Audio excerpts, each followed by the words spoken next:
International TV եթերում ամերիկյան երեկոյան լրահոսն է, ձեզ հետ Էմմա Կանտն է, բարև ձեզ։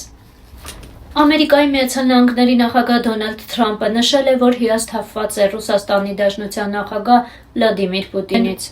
Լաս Վեգասում ձերբակալել են Ուկրաինայի քաղաքացուն, նա մեղադրվում է խաբեության մեջ։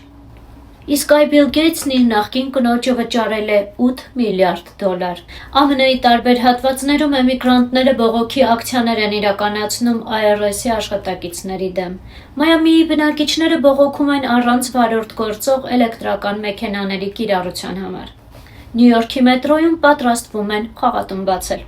Կալիֆոռնիայում Դիսնեյլենդում մարդիկ մնացել են զվարճախաղերի մեջ։ Նրանք գանվել են օդում։ Պատճառը մայրուղու վրա տեղի ունեցած վթարներ։ Փրկարարները անմիջապես ժամանել են եւ 60-ից ավելի մարդկանց ստիպված են եղել էվակուացնել։ Մայրուղու վրա տեղի ունեցած գնացքի վթարի պատճառները դեռևս պարզ չեն։ Բարեբախտաբար տուժածներ չկան։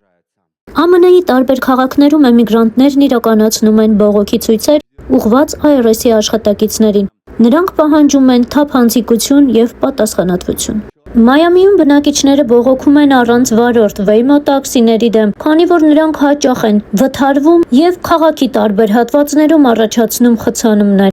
Իսկ ահա Բիլ Գեյթսը իր նախկին կնոջ Մելինդային է փոխանցել $8 միլիարդ։